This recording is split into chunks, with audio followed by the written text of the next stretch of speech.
for a protracted fight, and that may well be the course. Are you optimistic that you can push this forward? Yes. I would say I'm guardedly optimistic that we're going to achieve some change.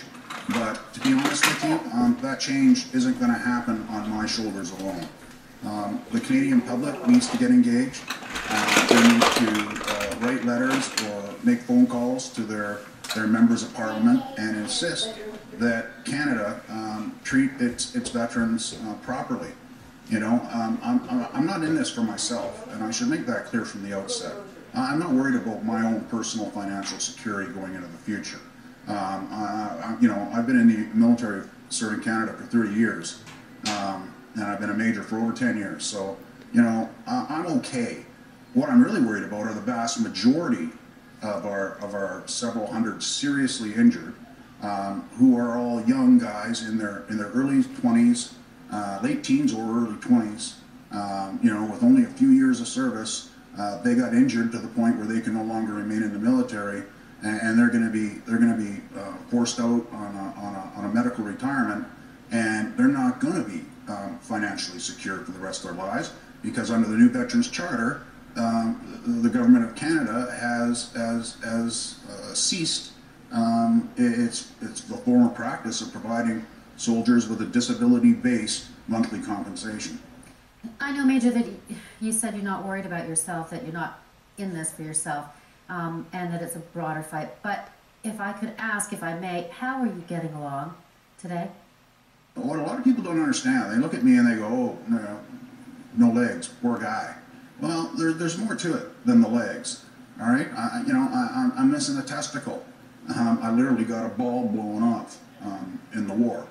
You know, every guy's worst nightmare. And I can tell you that there are consequences associated with that. I'm a married man, if you catch my drift. You know, I've got abdominal scarring. I'm almost deaf in my right ear because my eardrum was ruptured. I've got certified brain injury. You know, I've done the brain scans. I've got the proof. I have brain injury as a result of the blast. I have no short-term memory.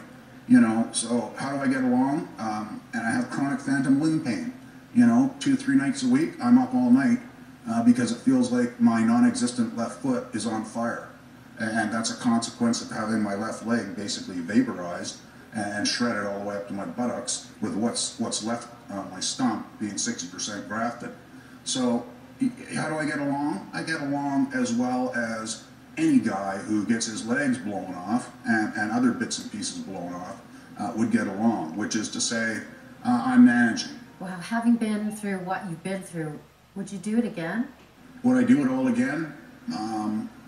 Yeah, I'd do it all again. I loved my job. For me, it was the best job in the world.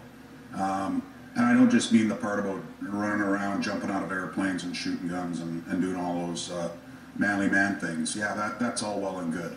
But the privilege of commanding and leading young Canadians who shared similar values into battle in the service of Canada, to me that was the greatest privilege any Canadian could ever hope to receive.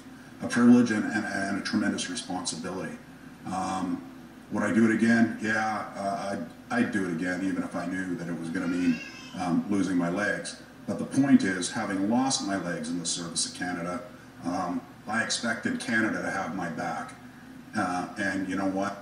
Right now, it doesn't. And it doesn't have the backs of all the other soldiers, including the young fellas who face a lifetime with permanent disability. It doesn't have their backs. The country, quite frankly, is letting us down after we have given everything we had to give, including our quality of life and the quality of life in the lives of our families. Well, Major Campbell, we'll keep in touch. Thank you so much for everything. Oh, you're very welcome.